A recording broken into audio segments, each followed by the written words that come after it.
Someone says that everyone has an invisible backpack they carry about. Every child has an invisible backpack. Now, the way you respond to them determines what goes inside that backpack.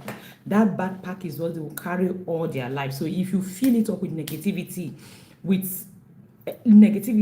they are going to drag that negativity all their life. If you fill it up with positive energy, they are going to carry that positive energy all their life. And it is super truth. It is super true, because if you sit back and look at who you are today, you will know that it is definitely a product of who you have been all your life. If you want to be sincere with yourself as an adult, sit down and look at the way you react to things today and ask yourself, did you react differently from them years ago? Did you react differently in different ways years ago? You will realize that now it's either you are still reacting in the same exact way you reacted years ago, or you are now fighting back. Like, I couldn't react in certain ways years ago. Today, I must react this way. Like, my mouth has been shut up for too long, and my mouth is no longer going to be shut up. That is how you react typically. So it is not just today. It is not just the events that are happening around you today that are actually making you react the way you react, or respond to things the way you respond to the things. It is actually the backpack you have been carrying. And this month in the Visionary Parents Academy, we are reparenting ourselves. We are bringing down the backpack we're given in our childhood. We are bringing out the bag. We are seeing what the things that were put inside, the things that we necessarily did not put inside. Because as a child growing, you are not the one putting things inside that your backpack you are carrying. People around you, your parents are putting things, your teachers in school are putting things, your pastors in church are putting things, your celebrities on TV, they are putting things, your neighbors, your classmates, they are all putting things in the bag.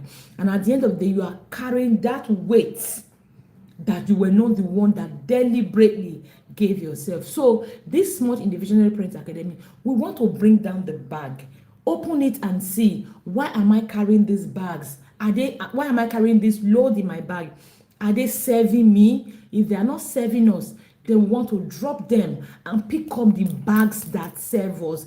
Pick up the packs that actually serve us, serve who we are authentically, serve our purpose as human beings on earth. Thank you for joining me. Welcome to parenting. Welcome to the Visionary Parents Academy with Enime Orebo. It usually was Parenting with Enime Orebo, so I'm sorry if I'm still trying to get used to the new name. It is the Visionary Parents Academy with Enime Orebo. It is a parenting channel where we talk about parenting. Masterclasses give you practical solutions. It is a practical solution channel for your parenting. So if you are a parent, you have any challenges, you have any questions, you need accountability, you need knowledge, skills, or anything, what you want to do is to sit here with us. We have over 300 videos. We have recorded master classes, practical classes that you will pay thousands of nairas for. We have them here. So please just take your time, go through our channel, learn, unlearn, and relearn. And if you have any questions, please do where to send your questions to us, and we'll be glad to take your questions and answer your questions in this channel. Now, this is brought to you by the Visionary Parents Academy, an academy where parents are empowered. They are skilled up to parent the children they have. See, today we all are talking about, oh, our parents didn't quite get it right, our parents didn't do it well. They did what they did based on the knowledge they had, based on the skills they have. And you as the parent watching me, if you don't acquire new skills, you are just going to automatically fall into patterns, still repeat what your parents did. The same things you are complaining about today, you are going to repeat them. Not because you want to repeat them, because you do not know better. Our parents didn't know better, so they did what they knew. So if you are not intentional about skilling up yourself, getting skills, getting knowledge, you are still going to do the same thing. And tomorrow, your child is also going to say, oh, my parents didn't do well, my parents didn't do better. I have someone related to me who is over 50 years. She should be in her late 50s, maybe late 50s or mid 50s, but she's definitely way over 50. And today she's still blaming her mom. The other time we were talking about it, I said, how can you still be blaming your mom? At 18, you are already an adult. You should start uninstalling those programming that are not favoring you. You should unlearn some things that are not favoring you. You should reparent yourself. Everyone needs to parent themselves. So I told her, no, you cannot be blaming your mom at over 50. No way. You are not responsible for your life. I was telling her, but the truth of the matter is there are people who don't easily heal. So if you are not learning the right skills, you are not getting the right skills, you are not acquiring the right knowledge, you are still going to parent the way your parent parented you. And at the end of the day, your children are going to come back tomorrow to blame you for the longest time ever. They will not heal. They will still blame you. Now, this is why it is very important. It is not negotiable as a parent for you to have skills, not just knowledge, because knowledge without application is almost a waste. For you to have beyond knowledge skills, and it is what we do in the Visionary Parent Academy. It is an amazing academy, a vibrant academy. We meet every single day, morning and night. We meet every day, hold ourselves accountable, talk about our days, talk about our challenges, talk about where we are, the progress we are making in our parenting. We ask questions and we get practical solutions. We are free to be vulnerable. We are free to share it the way it is.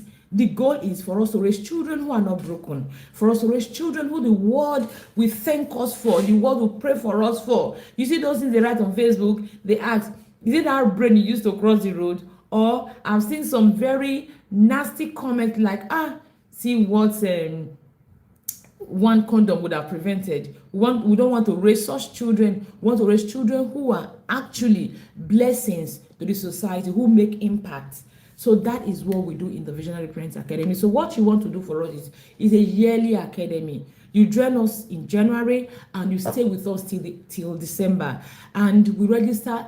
You can join us now, but you cannot join us for this year. You only join us if you register now, you are going to join us for 2027. But if you want to join us this month that we are having this Reparenting Yourself challenge, feel free to join us. Send us a message and you are going to join us, because reparenting ourselves is something everyone needs to do. A lot of things were planted in us during our childhood. A lot of things that have shaped us till today, they are not doing us any favor. They are not serving us, but we are still just dragging. We are still just going along with them. Yes, about 2-3 days ago, I was talking to a parent. Let me share this. I don't have a permission to share it, but I am certain because I have a book, for our Reparenting Yourself class, and I told her, okay, I'm going to use this story for the revised version. And he said, okay, it's okay. So I can also share it. So this parent, she is celebrating her birthday. And so this parent, she is celebrating her birthday, but she has a younger brother who has always added to his age. So let's say this parent is 10. This brother, who is younger than her, who is supposed to be 8, always claims to be 12. You get the point?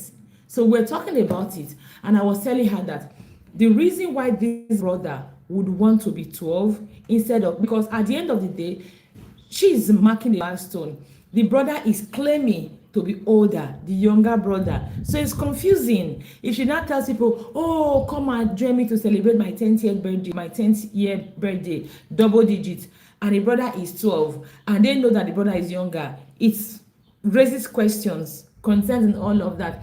So I was telling her that why would a person want to increase their age? You see, age is always a factor in Nigeria. I've said this before. People have missed opportunities because, why would I be collaborating with someone I'm younger than? I'm older than? Why would I work under someone? Immediately they know that, okay, maybe their boss is younger than them. They have this thing they want to show, like raise their shoulder up, I'm older than her, or maybe she's privileged. They want to give excuses. They don't want to submit. And I was telling her that one of the reasons for this, for her, for example, I say for your brother, is if your brother maybe was the last born of the home, or you are from a home where older siblings are respected, where the younger ones don't have a voice. The younger ones are always shut down. You know, that kind of family. There are two family dynamics when it comes to last born syndrome. There are some families that the last born is pampered.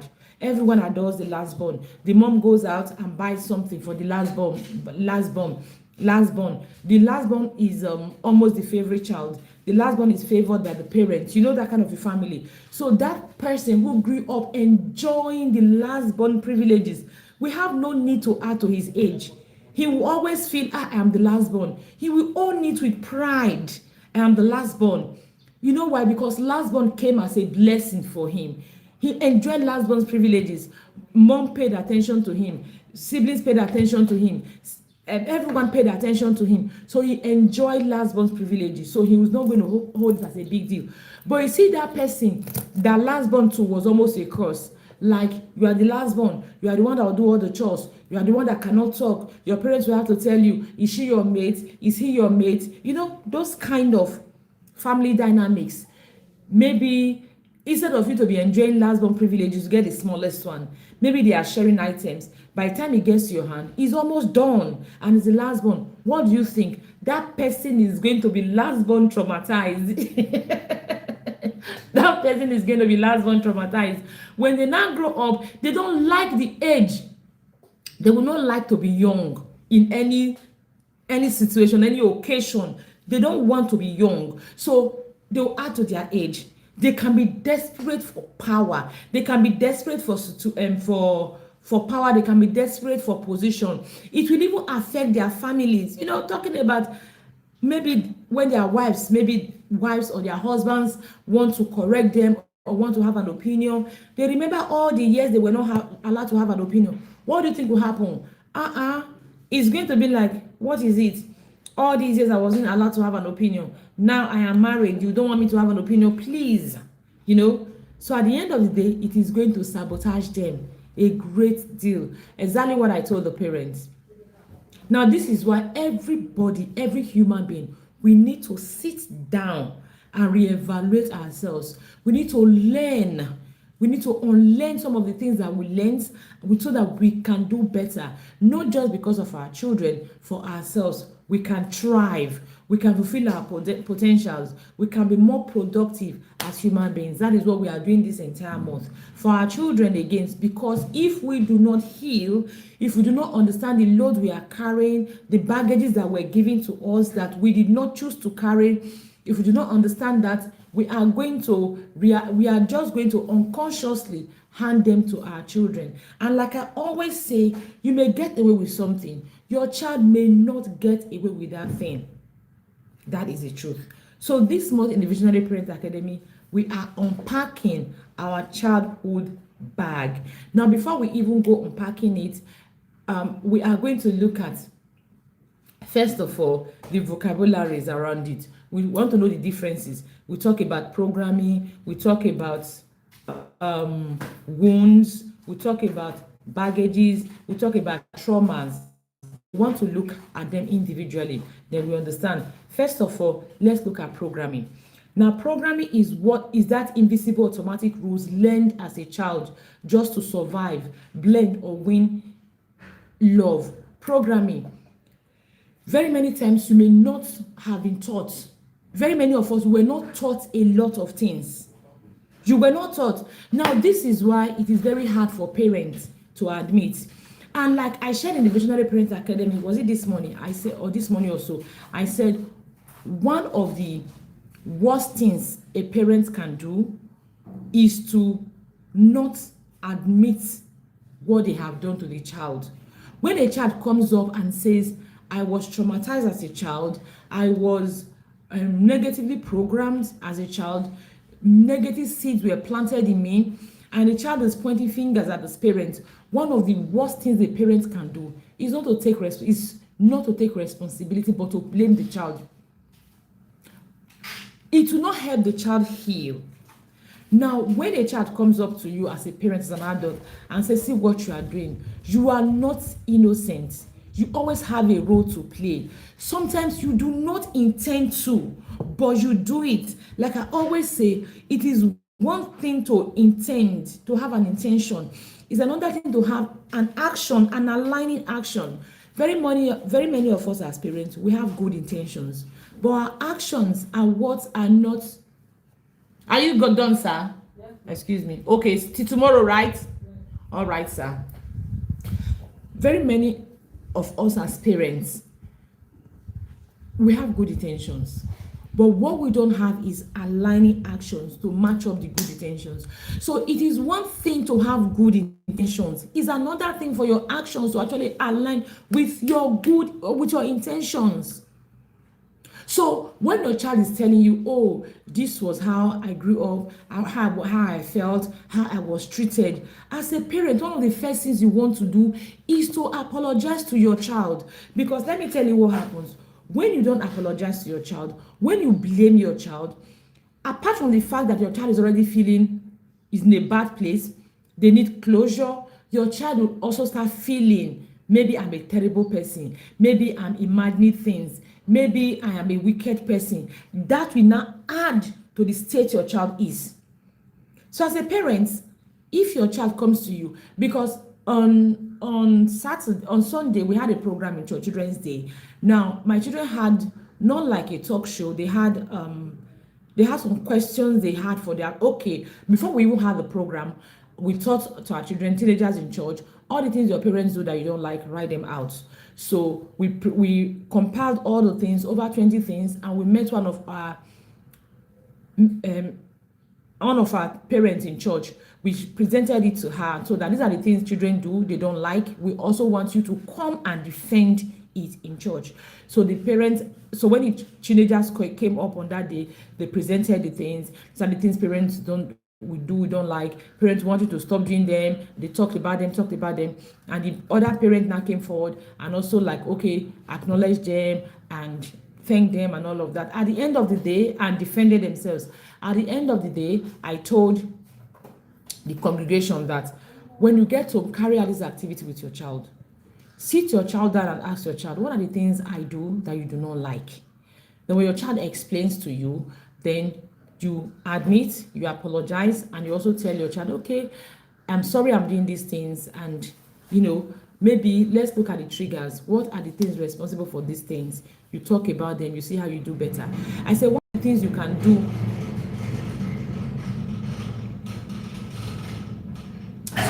Sorry, I have workers in my house, and I wasn't supposed to record this video today, and if I didn't record it today and tomorrow they are coming again, and I didn't want to not come live this week. We'd come every week on YouTube, and today is the first day of Reparenting Yourself, so that was the noise. They were just sliding my gate. Okay, I was saying, so I told the parents that you must acknowledge, because you are not perfect. You may have good intentions, but maybe your presentation may be different from your intentions. Like I tell my children, my dad used to say that you can tell a person to go to hell and they will look forward to going to hell. The same thing you can tell a person to go to hell and they will draw their sword. So you can actually have good intentions, but your manner of presentation may send the wrong signals. So I told them that have this conversation with your children and see what their complaints are and do better. So when you now have this kind of conversation with your children, and then your children talk about their concerns, and you begin to deny it, you begin to defend it, at the end of the day, you leave your child more empty than they were before they even met you. So as parents, if you're a parent and you already have teenagers or adults who have told you, oh, you traumatized me and all of that, one of the things you want to do is not to jump into defense. No, is to sit back and reflect. I actually have the need to say this because I remember watching a video of Izzy. I don't know if you know the lady Izzy Ogbede that had an issue talking about how she was sent to Italy when she was still very young, I think 16. She talked about her mom, her dad, their role in it. And one of those days she brought her dad to interview her dad, and the man was all defensive, blaming the girl, blaming the 16-year-old girl she was then. Things like that. So at the end of the day, I tell you, that lady would not have found peace or healing. No.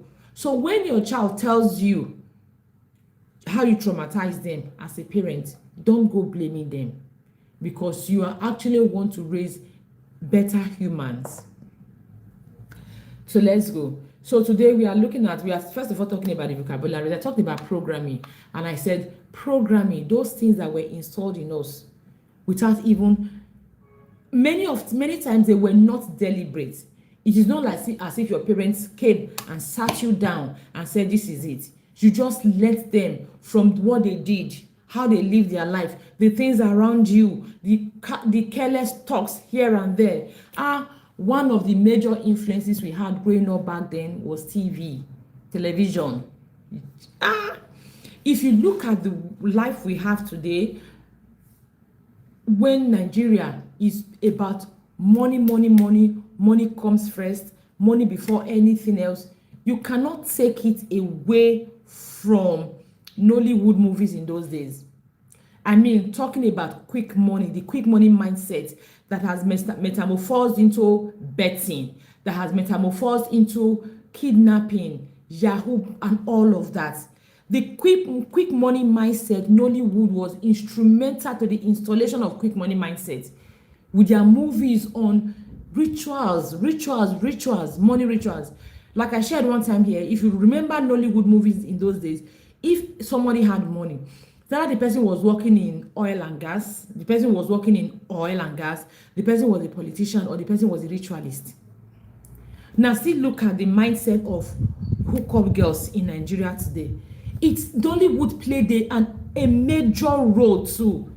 If you want to be sincere, hookup girls in Nigeria, because in those days, a girl that had money was either the father was a rich man, or the girl simply was a hookup girl, or the girl married a rich man. Nollywood. That was the standard of Nollywood. Nollywood played a major role in, should I say, indoctrinating or in programming the mind. Quick money for men then was ritual. Oil money, oil or ritual. It was all about ritual in Nollywood. Then come to the girls, hook up an Odogu's wife or a politician's daughter. That was it. The father had plenty money. So till today, that programming is still going from generation to generation. Today, the money mindset, the quick money mindset for boys moved from ritual to Yahoo, because it was quick money, Yahoo. From Yahoo, now they're doing kidnapping. Betting has become the order of the day. And for the girls, the hookup, they are now modernizing the name, private chef, private masseuse, and all of that. Programming. You were not sat down to be taught, but you saw things happening around you, and you just felt, oh, it was a standard thing. Programming. One of the ways we were programmed. And not wounds. Another thing that happened to, okay, let's go. The next one was wounds. Our wounds. Where we get our wounds from? Where do we get our wounds from? Our unmet needs. Growing up, we had needs. We had the need to be seen, the need to be heard, the need to feel validated. And each time those needs were not met, we felt a certain emptiness in us, because those needs were a major part of us. So those needs were a major part of us. So when those needs were not met, we felt empty, we felt opened. Today, some people carry those needs about, those wounds, those unmet needs.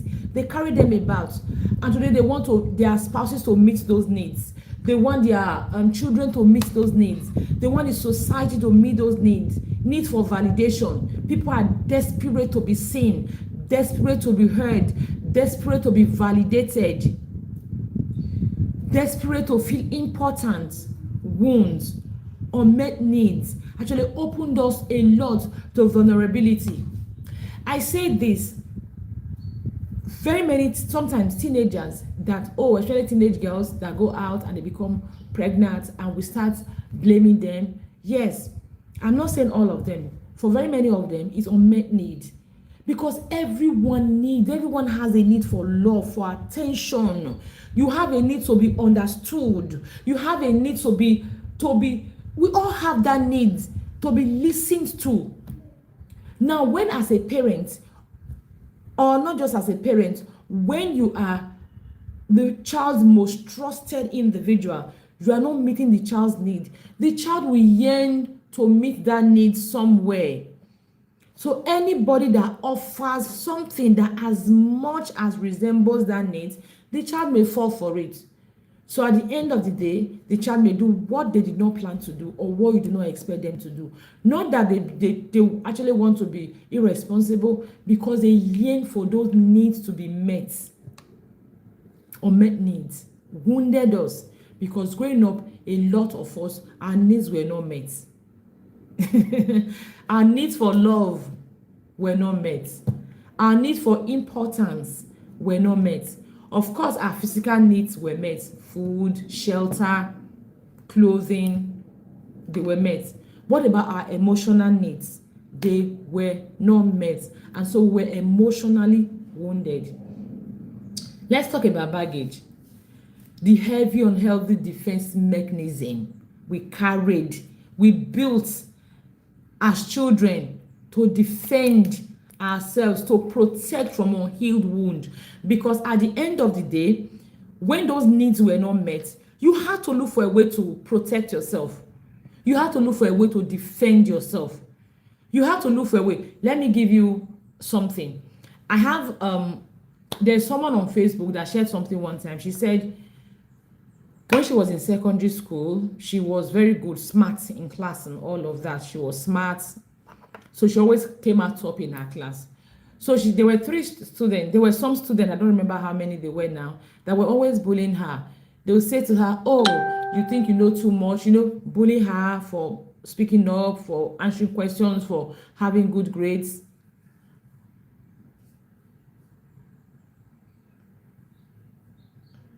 Having good grades and all of that.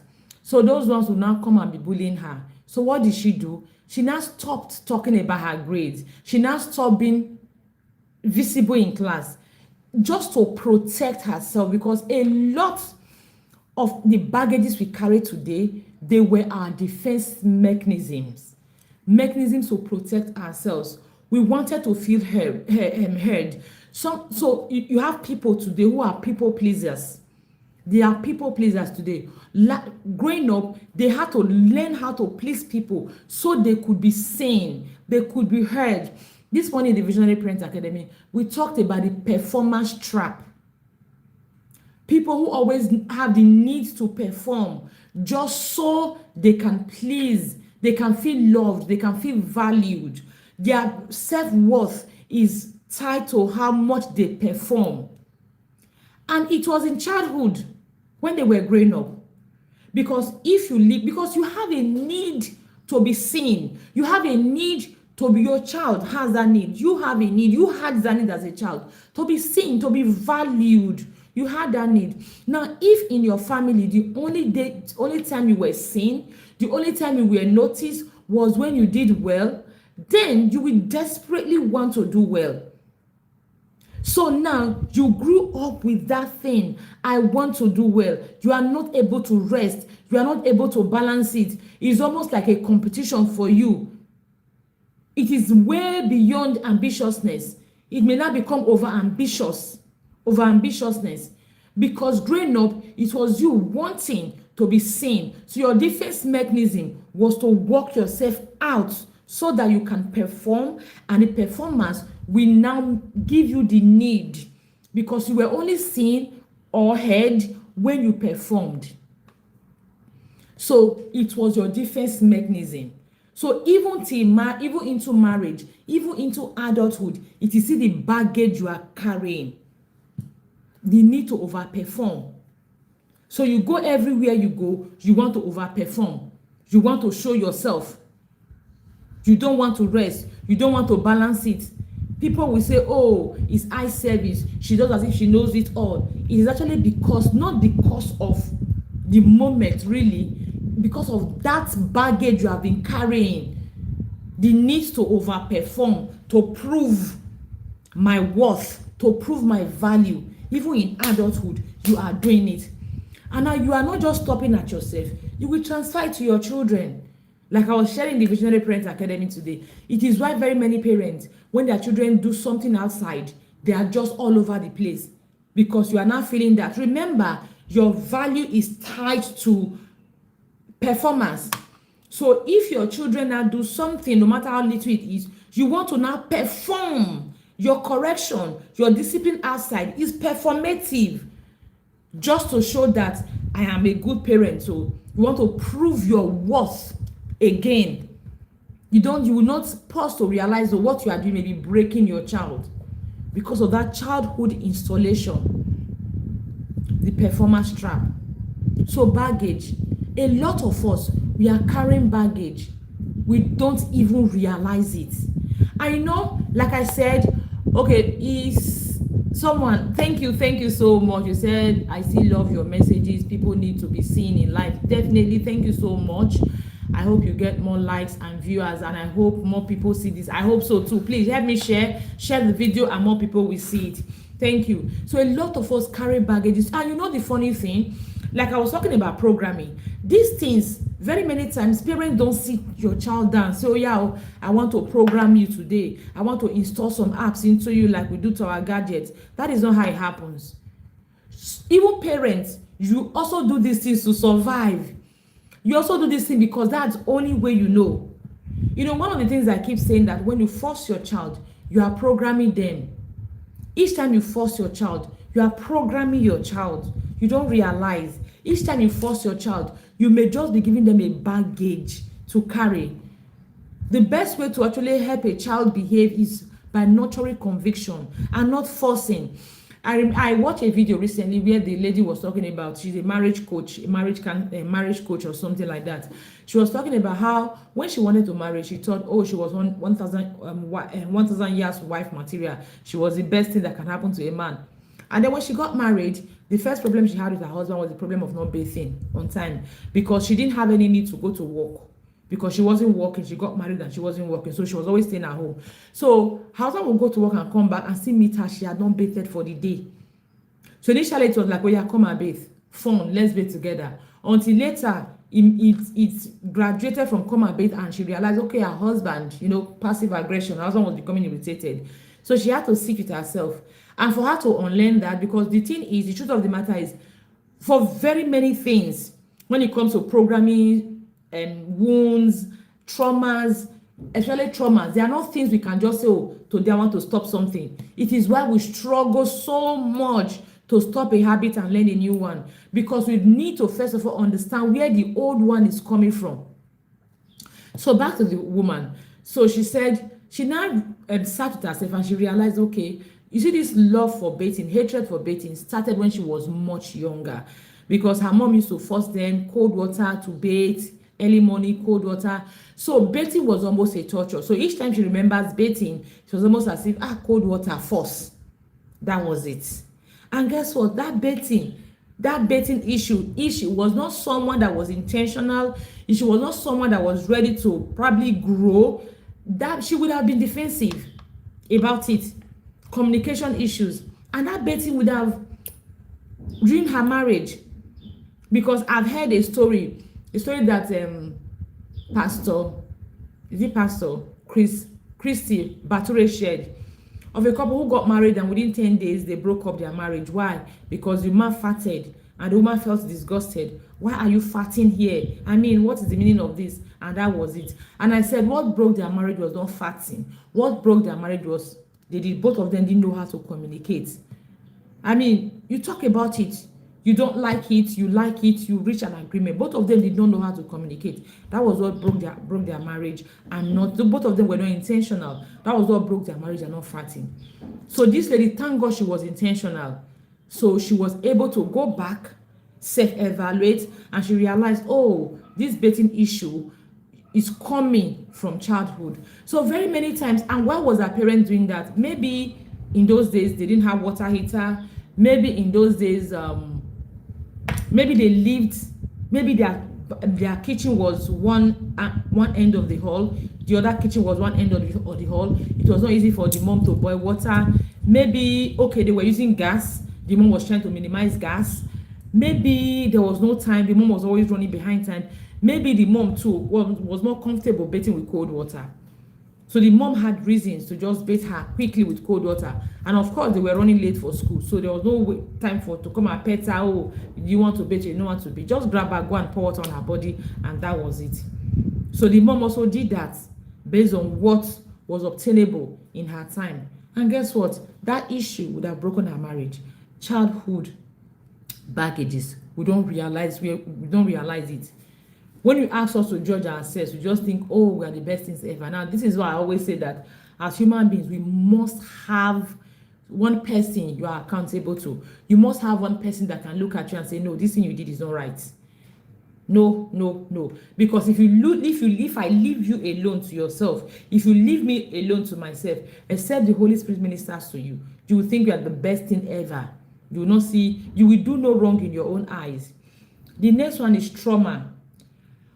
Trauma is not just a major tragedy. Trauma is simply what happens inside your nervous system when an experience is too scary, too fast, too heavy for your little body to handle, leaving you feeling completely helpless. It leaves your body alarm system permanently stuck on high alert. Now, this is why I always say to parents that very many times it is not what happens to a child that actually defines the child, that even shapes the child.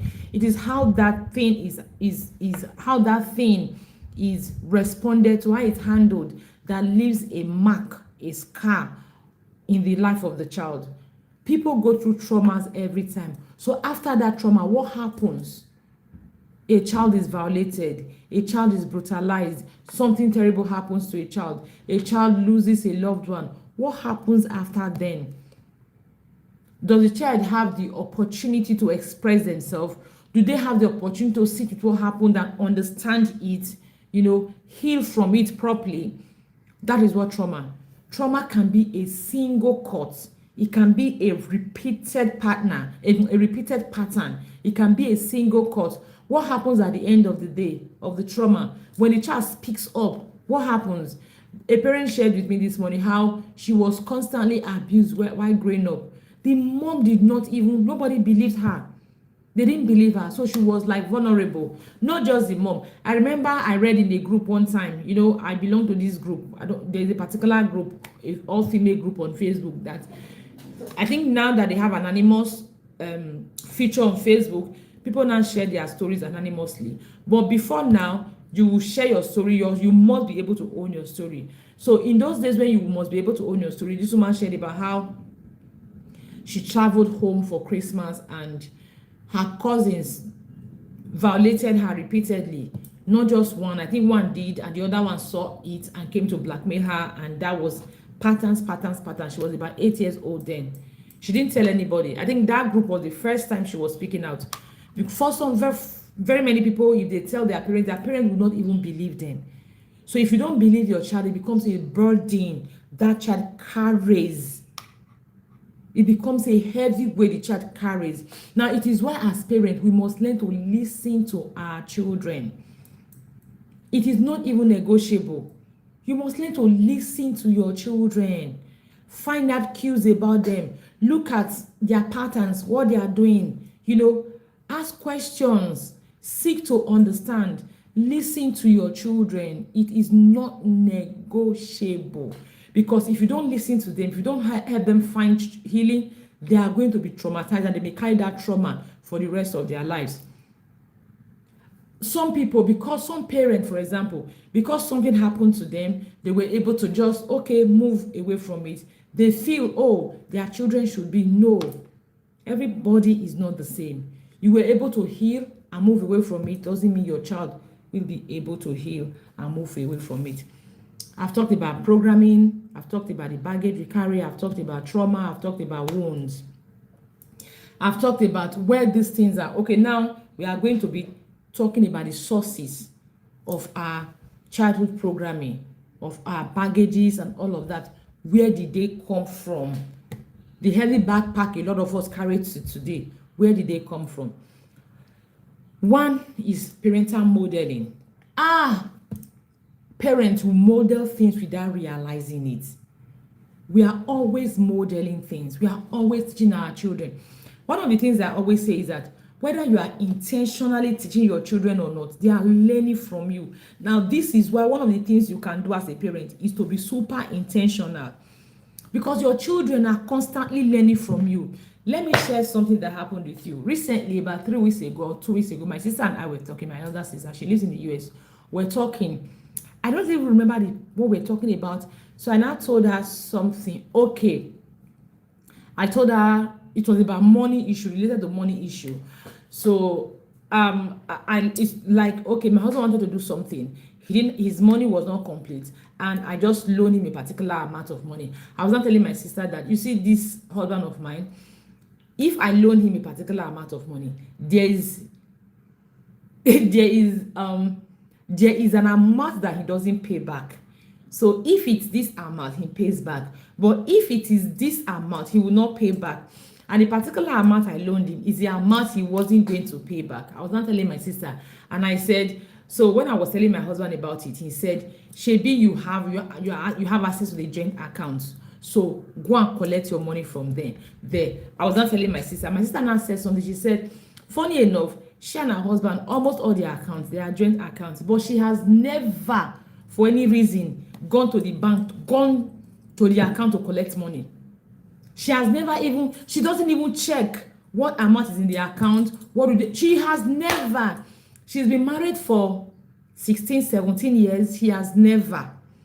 And I said, the same thing applies to me. Even when I'm telling my husband, this money, you are going to pay me back. Oh, I have never, in my entire life of over 15 years of marriage, we have joint accounts. Almost all our accounts are joint accounts.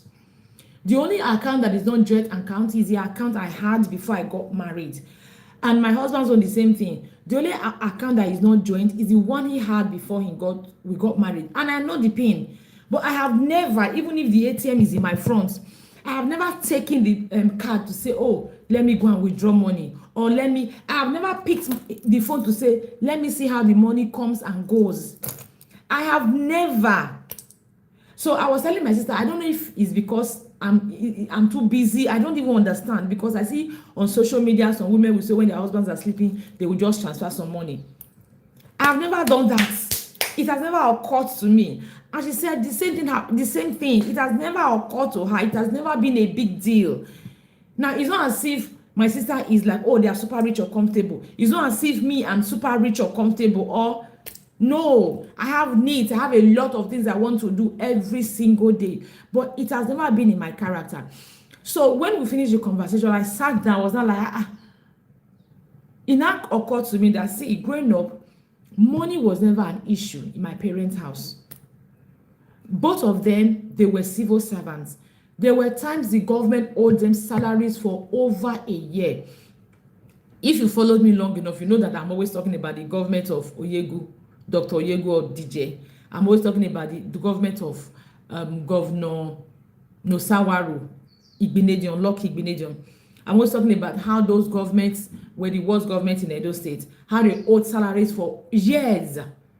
They didn't pay salaries for years. I never saw my parents. Money was never an issue. So instead, my mom hustled. She did a lot of things. She sold fabrics. She sold nylons. We buy nylons, rolls and cords and all of that to support the family. I think because money was never an issue, money was never talked about in the family. We never saw any fight regarding money. We never saw anything about money. I think that just naturally programmed our mind that when it comes to our spouses, there are some things my mom does when it comes to money that I feel I'm doing it too. I have the tendency to do those things when it comes to money too, So, but you see the argument, the fight about money, it never happened. So I was not telling myself, I'm sure that was where that thing comes from, that no matter what it is, I have never, ever made money an issue. No matter in abundance, in plenty, in less abundance, in less plenty, I have never. So programming, modeling what you saw your parents do, you learned from it. They didn't have to sit you down to teach you. You just learned from it. For example, I don't remember my mom ever teaching. I see people on Facebook when they were going to get married, their mom taught them this, their dad told them that. It has never been our case in my family. Nobody has ever. My mom, my parents, they are not that intentional to come and sit you down and start saying, oh, this is it, do this, do that. Nah. Some things that we even know today are even surprising to them rather. So modeling what you saw your parents do when you were growing up, you just pick from it. Because there's something I always say, when your child is young, from 0 to 7 years, that is the super sponge stage, where they just absorb everything. They copy you, they do things the way you do and all of that. But when they start growing older, they start becoming teenagers, they know that, okay, they have their own identity. So they may not always copy you at that time, but you still doing what you are doing is like a validation to them that, oh, this is the proper thing.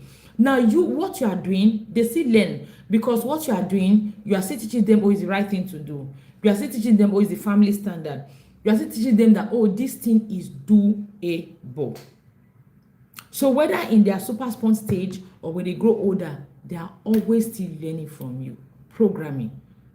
Modeling what is done around them by you, the parents. Your children are learning from that. The next one is not just what you do around them, how you respond to issues around your child. How you respond to issues around your child conditions them, programs them. I talked about the performance trap in the Visionary Parents Academy this morning. By the way, you need to join us. So it's a super vibrant community. It's an empowering community. I talked about the performance trap this morning. So if as a parent, let me ask you this question. Very many parents, they struggle with homework with their children. When they are teaching their children, they struggle a lot. It's always fight, it's always yelling. Where did that come from? From the mindset that the child has to go to school. From the mindset that the child has to have good grades to prove their intelligence. It is the mindset. Even come back to Nigeria and look at it. If a child is learning how to sew clothes, we don't call the child intelligent, no matter how good the child is. But if the child is having A's, we say, oh, this child is very intelligent. If the child is learning how to do handwork and they are super good at it, we don't see them as intelligent. Except the child comes out with good grades in school, we call them intelligent. So this is it. The simple truth. Conditioning, the way you respond to things as parents. It's conditioning your child's mind, programming their mind. So the same way the way your parents responded to issues, the way the environment around your children responded to issues, program their mind. The home's atmosphere, not just you now as a parent, but atmosphere generally. People in your home, people around your home, your atmosphere, they go a long way to program. Now, this is why I say to parents that, see, when we talk about siblings rivalry, it's not just about one of the major ones we want to talk about is favoritism. I said, no, it's not all about favoritism, because you can even be favoring your child and the others will be taking advantage of that. I've seen somebody share this on Facebook, and she said that growing up, their parents had a favorite, the mom had a favorite. So what they used to do is that favorite was what they used to manipulate their mom. So anytime they wanted something, they would go through that favorite to get it. So because their mom almost never said no to that favorite, they got almost everything they wanted because of that favorite. So I always say that, yes, these are other factors. But you see, your home, the atmosphere, the weather, the climatic weather of your home is a major role. Because if your home is always chaotic, if your children are always walking on eggshells, it is going to shape them. It is going to affect them. They are always going to live edgy. Recently, I realized that I don't like when my kids bicker. Nah, it triggers me a great deal. Before now, when they start bickering, you will just hear me tell them, yeah, leave here. I don't like it. Everybody go to your room until you are ready to be reasonable. Then, when I sat with myself, I realized that it is not just that, because I've always hidden it under, oh, I want to raise bonded children. You know, like I said in the Visionary Parent Academy this morning, you need to be with us, so because this life class, it doesn't really, imagine we are doing this for 1 month and you only get information for 4 times. So you need to join us. So, like I said in the Visionary Parent Academy this morning, sometimes you get rewarded. Is that the right word I'm looking at? You see this baggage you are carrying, the society kind of, or the environment kind of rewards you or reinforces it, and you think, oh, you are on the right track. Like I was sharing with them, let me give you an example. For example, you want to start a business. Someone started a business with, okay, maybe like 10,000 naira. But you say, no, I don't want to start with 10,000 naira. I want to start with 100,000 naira. You have that in mind. And this is the same business you can start with 10,000 naira. Then, as you are going on social media, going on the street, you hear someone will tell you, I started this business with 100,000 naira and my first turnover was massive. That is going to kind of give you a confirmation, yes, I'm on the right track. Instead of you to start with that 10,000 naira that you have, you start saying, I'm on the right track, I must get 100,000 naira. You will forget that the person that started with 10,000 naira also has turned over the money, and the person has made more than what the person that started with 100,000 naira has made. You will forget that it's not just about the capital, it's about every other thing. That capital is there to kind of reward that thought that is holding you back. So let's take it back to my children. So I always thought, no, I want my children to be bonded. So because of that, any little bickering between them, I just send them away. So when I sat back, I realized, okay, I wanted them to bond. That is one. But the major reason was because growing up, my whole home was all this chaos happening. Each time they bicker, it just reminds me of, it's like because of all the arguments from dad and my neighborhood people. So it just kind of reminds me of how I was then. Maybe how helpless, how much rest I didn't have. So I do not want any form of noise or bickering around me. If it's not a joyful noise, if it's not a celebratory noise, I do not want to hear it. And guess what? And each time I reacted like that, it will now make it even worse, because there'll be transfer aggression on the way, and I will not be triggered. That is it. Not just your parents, but the entire environment shaped you. Your neighbors, your TV. I talked about how TV is the foundation of hookup girls, and how TV glorified rituals and hookup girls. Because at the end of the day, even if they talked about, go back to Nollywood, back then, either it was a love story, it was the wicked mother-in-law, or it was runs. These were the 3 themes: runs, love, wicked mother-in-law, witchcraft. They were the 3 themes then. And most of them, we consumed them a lot back then. So the environment, when we talk about environment, it's not even only that's your school atmosphere. Your home atmosphere. It's not only even your home. I've talked about TV, school. Teachers have been known to shape children positively or negatively. School, even passing on the street. One of the prayers that I pray for my children these days is that any negative seed that will germinate not to glorify God should be uprooted, should never even germinate in them. Because seed, my son came back from school and was telling me was telling the sister how he was going to into Bitcoin. Where did he learn that from? I have never done Bitcoin.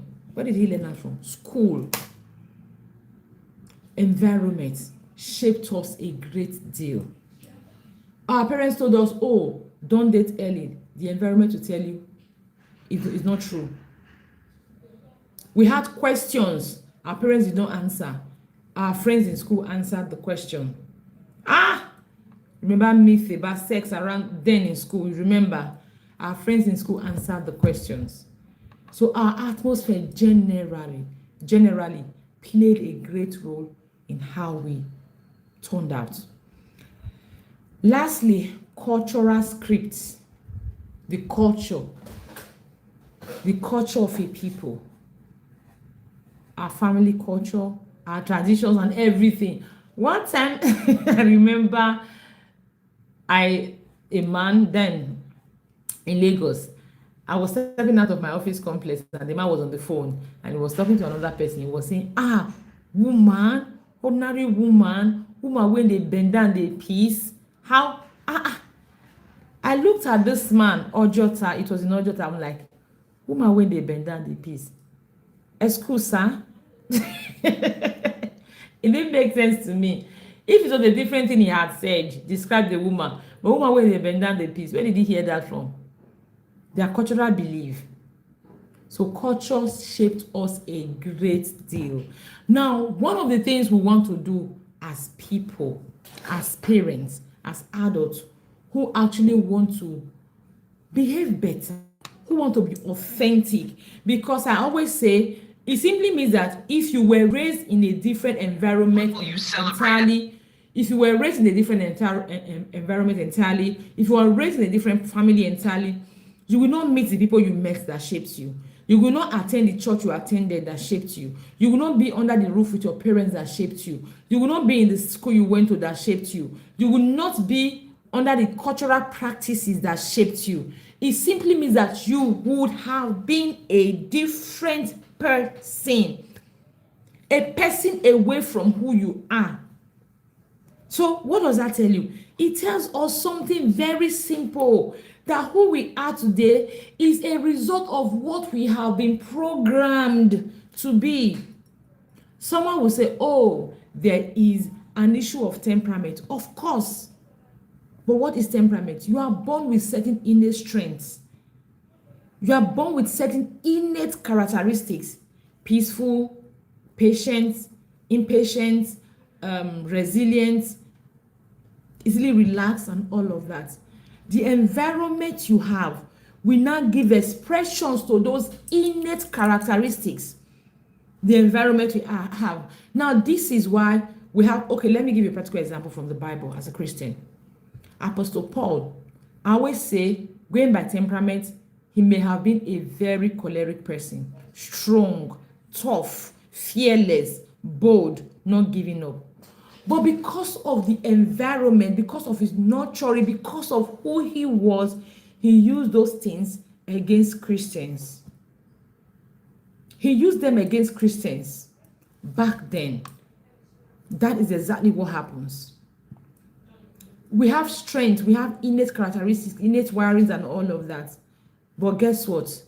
The environment will give expressions to those things. The way we are raising our children will give expressions to those things.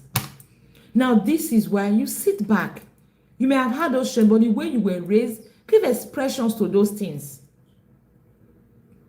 So what are you going to do? You actually want to sit back and ask yourself, is this who you are supposed to be? Is this who you were designed to be? If you have traits, characters, patterns that are sabotaging you, you want to ask yourself, where are they coming from? I am a patient person, I know. But does it mean I am extremely docile? Am I supposed to be so tolerant at my own detriment? I know I am a kind person. Like I was talking about the society kind of reinforcing you. Imagine a person who is a people's pleaser to their own detriment. You will see yourself as a kind person. People will see, I see this. I was telling a mom the other day that this is not kindness. This is self-sacrificing and it is sabotaging. It is not kindness. You can't say, oh, you are kind to people at your own detriment. You can't drag people up when you have people, you need to balance your feet. on the ground before you drag the person down up. Otherwise, both of you will fall inside the pit. So this is not kindness. This is self-sabotage, self-sacrifice. So the world will call you, oh, she's a very kind person, and that will validate it. So you want to sit back as a parent and ask yourself, what are these things that are actually not serving me? They are not serving me. What are these patterns that are not serving me as a human being? When you let them know the patterns that are not serving you, you go back and ask yourself, where did I learn them from? Where did they come from? Were they defense mechanisms? Because most of them, they are defense mechanisms. When you have traced them that, okay, they were defense mechanisms, the next thing you want to do is to realize that life is not an emergency. Whenever you face a situation, you always want to pause and ask yourself, am I reacting or responding as a child? Or I'm responding authentically as my authentic self? Is it the child that has not healed? Is it the voice of the child that has not healed that is talking right now? Or it is my authentic self? So every single time you need to have this conversation with yourself. Every single time you face issues, you need to have conversation with yourself. You need to ask yourself, what is pushing me right now? My unhealed self, my inner child, or the me that is supposed to be? Remember, you are the one. It is not automatic. You are the one that will force yourself, that will push your authentic self out. You are the one that will constantly push your authentic self out. It is not easy. It's not a walk in the park, but it is doable. You keep pushing yourself out. What you want to do is to write a short mantra, a mantra for yourself. I'm in charge of me. I am me. I'm not that child of years ago who was traumatized. I am not that child of years ago who was wounded. I am not that child of years ago who had baggages. I am not that child of years ago who was negatively programmed. No, that child cannot control me. I am the one that will control myself. So before you respond to any situation, you must learn to pause and ask yourself, how do I want to respond? As that child of years ago, or as the authentic adult I am supposed to be? Ask yourself every single day. Wake up in the morning and tell yourself, today I am going to respond. I am going to show up as the authentic adult I am supposed to be. Today I am going to show up as the adult, the healed, the authentic adult that I am supposed to be. Wake up with that intention every day. Tell yourself that. Then after that, make it practical. How do I show up? If you're a people pleaser, tell yourself, today I'm going to set boundaries and say no to people. Tell yourself, today I am going to be more patient with my children. Today I am going to be more forgiving. Today I realize that I don't have to be performative to be loved. I don't need to perform to prove my value, to prove my self-worth. Tell yourself, today I am not responsible for what people do, what they even think. I'm not responsible for it. But how I live my life, the choices I make, I am responsible for them. So I am going to make choices that serve me today.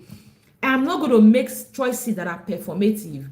I am not going to make choices because I want to prove a point. I have no points to prove. So I'm going to make choices that actually serve me.